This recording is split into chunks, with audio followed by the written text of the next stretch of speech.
everyone, today I'd like to talk to you about Rosanne Lanczak's Williams children's books. I'm going to go through a few of these together because they are very, very short, and these are the kinds of books that we tend to give to children to read alone because the writing is usually very, very simple, 4 sentences on one page, 2 sentences on another page.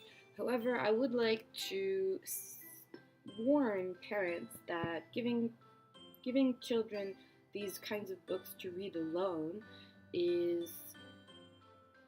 it's not as constructive as we think, because a lot of the writing in these is meant for native children to read with their parents. So what happens in Korea is we give this young students these books and they should be reading them with their parents, but they end up reading them alone and they don't really understand what's happening. I'll give you an example. This book is called Fairy Tale Rock. It's the simplest of the ones I've seen. Once upon a time, long, long ago, tales were told. They are the stories we know. Hansel and Gretel took a bite of the house. A fairy godmother put a spell on a mouse.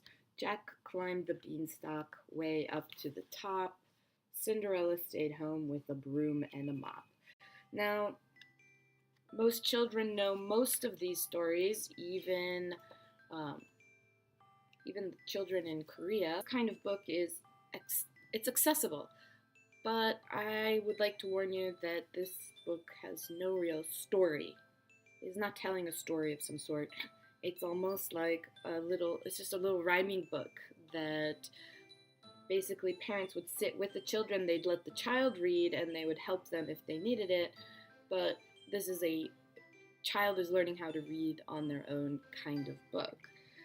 Then you get things like Old MacDonald's Funny Farm, and again, the writing is very simple. There's only a few sentences on each page. For example, this one is, Old MacDonald had a farm, E-I-E-I-O.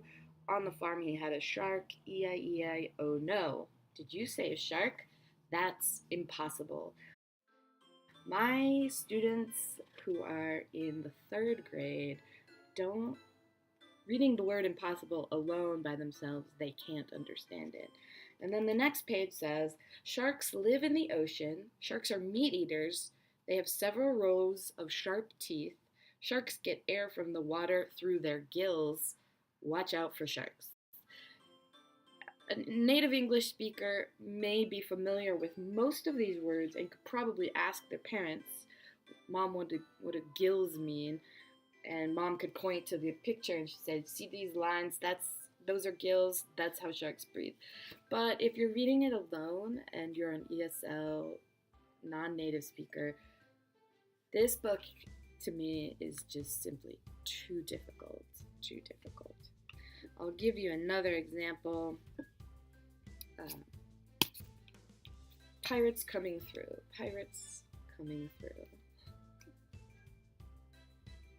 Hide your money, your gold and jewels too. Yo-ho, yo-ho, pirates coming through.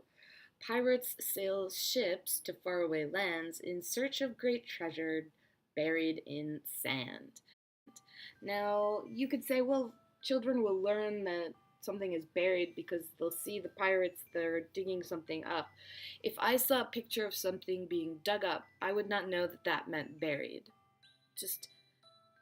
I know it makes sense to an adult, I know it makes sense to a native child reading this, but to an ESL learner, there is a lot going on in these pictures, and if I didn't know the words, if I didn't understand it, I couldn't look at this picture and just guess what it meant.